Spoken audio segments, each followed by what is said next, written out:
Hello বন্ধুরা, দেখতে পাচ্ছ আমি গ্রামের ছেলে বাবু। আজ তোমাদের জন্য নিয়ে আসলাম একটা নতুন ভিডিও। যে ভিডিওটা হচ্ছে গ্রামে থেকে যে মাঠের ধান কাটা হচ্ছে এখন, সেই ধান কাটার ভিডিও। কারণ আমাকে এক দাদা কমেন্ট করেছে যে বন্ধু, তুমি অনেক দিন ধরে গ্রামে ধান কাটছো, তো এই ধান কাটার বিষয়টা নিয়ে একটা ভিডিও কেন আসছে না? তো সেই বিষয়টা নিয়ে আমি আজকে একটা ভিডিও নিয়ে এসেছি।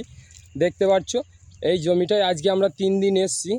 যেটা দেখতে পাচ্ছ 3 বিঘা জমি আছে, কিন্তু আজকে নিয়ে এই জমিটাকে আমরা 3 দিন ধরে কাটছি। জমিটাকে পুরো অনেকটা বড় জমি আছে। আর এই দিকটা দেখতে পাচ্ছ বীজ কিন্তু পাতা হয়ে গেছে অলরেডি চাষের জন্য।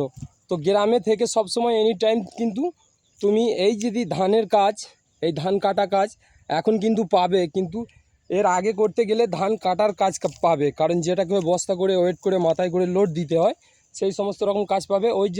ওই দিকটা দেখতে পাচ্ছ কিছু ধান আছে, আর এই যে এই দিকটা দেখতে পাচ্ছ এখন অবধি কিন্তু ধান আছে, আর বাকি এই দিকটা এখন অবধি কাটা হয়েছে।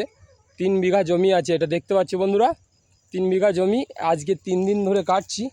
তো বাইরে সমস্ত রকমের কাজ, কালো লোহাকে সাদা তৈরি করা থাকা কাজ আমি করি। তো সেই সমস্ত রকম কাজ আমি হারিয়ে ফেলেছি, যেটা গ্রামে বাইরে থাকতে কাজ করেছি, 12 বছর ধরে বাইরে কাজ করেছি। তো সেসব কাজ এখন হারিয়ে গেছে আমার কাছ থেকে অলরেডি। তো সেই জন্য আজ চলে এসেছি গ্রামে ধান কাটতে।